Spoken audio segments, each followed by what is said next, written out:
kenapa lebih setahun tidak ada yang berani membuka.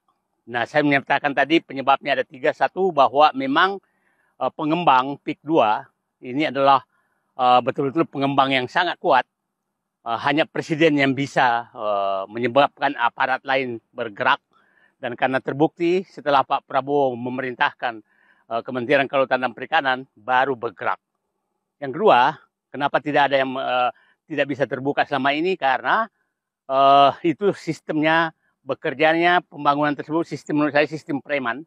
Kita nggak tahu siapa yang memagar karena tidak ada kontrak. Tapi saya yakin betul yang ketiga penyebabnya adalah bahwa ini terjadi sebenarnya transaksi jual beli pantai yang diterja antara yang dimotori. Saya punya dugaan kuat adalah antara kepala desa yang ada di sana dengan BPN, dan seakan-akan nanti pantai-pantai yang tidak dipagar itu sudah dibeli oleh pengembang karena ada pemilik fiktif yang dibikin. Jadi seakan-akan itu bukan laut, tapi itu adalah tanah bekas abrasi. Itu dugaan saya yang terjadi. Sehingga pemagaran tersebut adalah memang untuk mengakuisisi lahan untuk siapkan reklamasi. Nah, sekarang saya ingin menyampaikan berharap kepada Presiden Prabowo bahwa penyegelan tersebut itu bukan menyelesaikan masalah, tapi sebenarnya yang dituntut adalah bahwa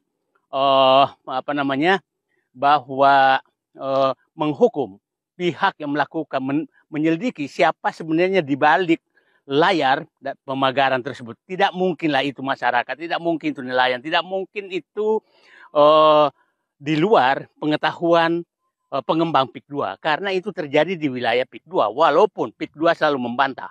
Nah, kenapa saya katakan tadi membantah terus? Karena memang mereka pakai sistem preman, jadi tidak bisa tersentuh ke atas. Nanti dokumennya itu adalah dokumen, kita nggak tahu siapa yang ditunjuk.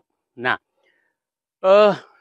jadi menurut saya ini harus dituntut karena dia jelas-jelas melanggar hukum. Yang kedua itu pidana, harus kena pidana, dan harus didenda terhadap kerugian negara merusak lingkungan dan kerugian terhadap nelayan.